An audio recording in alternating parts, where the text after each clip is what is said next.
oras na. Uuwi ka pa ba? Papadeliver ko na lahat ng gamit mo dyan. Nabubwisit na naman ako sa'yo. Alam mo, doon ka na lang tumira sa sabungan. Araw ka na nga wala dito sa bahay. Asa na ba to? Kanina pa ako tawag ng tawag, di man lang sumasagot. Noong oras, mamadaling araw na. Ay, naku.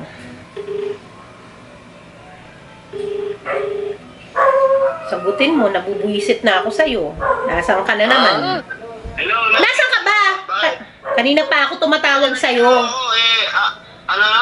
Kanina pa ako tumatawag sa'yo. Anong oras na? Uuwi ka pa ba? Uuwi ako saglit lang. Nandito lang naman ako. Sumaglit lang naman ako dito sa mga kaibigan ko. Hindi naman kami nag-aano. Saglit lang to, Nay. Pauwi na rin naman ako. Wait lang. Sa mga kaibigan mo? Kaibigan mo ba talaga? O sasabungan ka? Oo, sige. Hindi. Gigigil na talaga ako sa'yo eh. Dapat sa'yo, di na pinapauwi dito eh. Papadeliver ko na lahat ng gamit mo dyan. Nabubwisit na naman ako sa'yo.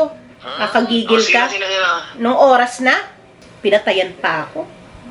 Ano mo kaya pumunta yun? Siguro nagsabong na naman yun. Ay! Umuwi ka pa nung oras na. Saan ka magaling?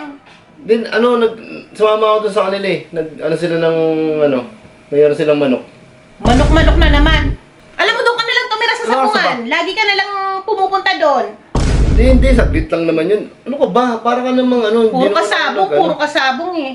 Hindi, sumaglit lang ako doon kasi ang usapan niya namin, magbabasketball sana. Eh, ang problema, Kung araw ka na nga wala dito sa bahay, darating ka dito nung oras na. Hindi, wala kasi yung mga kalaban. Baka Ito wala naman, akong saglit lang. kwentang- Ilang oras lang ako nawala para ka naman. Tawag ako ng tawag, hindi ka man lang sumasagot kung saan ka man lang na. Hindi, saglit lang naman ako. Nasaan sino ako? Tulog na ba? Ano pa? Ano nga asahan mong gising sa gantong oras? Hindi, sumaglit Uuwi lang. ka gantong oras. Wala ka man lang pasabi simula umaga hanggang madaling araw na. Sumaglit lang ako. Para ka namang bata dyan. Ano ba naman yung... Ipapadala ko na lang ang mga gamit mo doon. Papadeliver ko doon. Papadeliver ko na lang lahat ng mga kagamitan mo. Wala pa tayong pambiling bigas. Walang gatas. Walang tubig yung bata. Walang pampers. Di pa ako nakakapagbayad sa kuryente, tubig.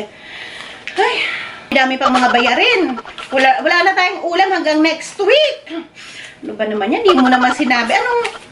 Hindi mo naman sinabi sa akin na mananalo ka pala sa sabong ng ganyan. Kumain ka na ba na? Pagluluto kita ng gusto mong ulam. Tuloy, alam kung nasan ka. Okay lang naman sa akin kung nasa sabungan ka. Basta magsabi ka lang eh. Ano ba kasing gusto mong ulam, Dad? Apretada?